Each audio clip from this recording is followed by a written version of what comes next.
Hi guys, my name is Maya Schneider, and this is my analysis of the Netflix documentary called Crack, Cocaine, Corruption, and Conspiracy.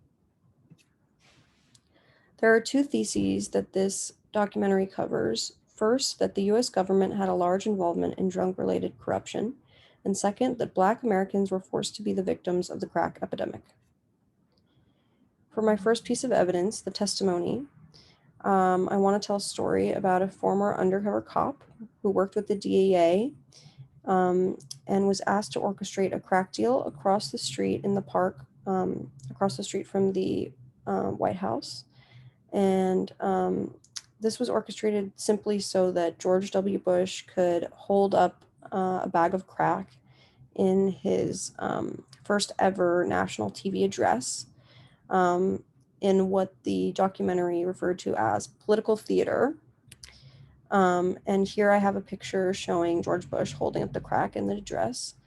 And we find out later that the teenager who sold the drugs to the DEA officer was a Black 17-year-old who then spent a decade in prison just for this gimmick that Bush decided to do. Scientific study. For my scientific study evidence, there were many statistics used in the film. This one stood out to me because of its specificity about the Black community.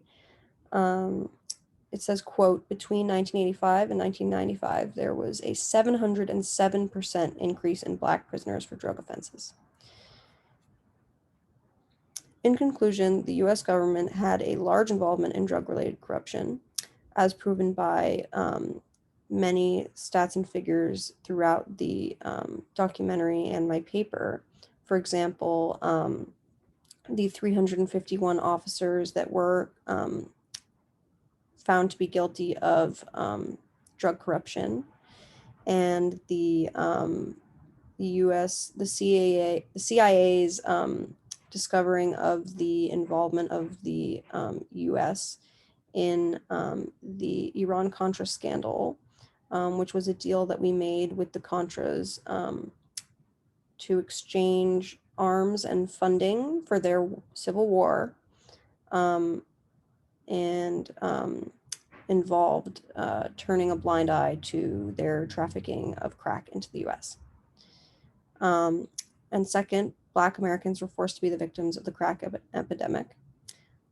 This was proven through many personal testimonials in which we saw the family and friends of the mass incarcerated Black community, the ravaged neighborhoods, and the general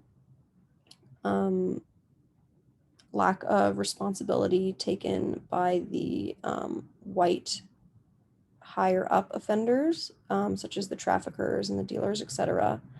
And really all of the blame and accountability was placed on the Black addicts rather than the actual criminals in the situation.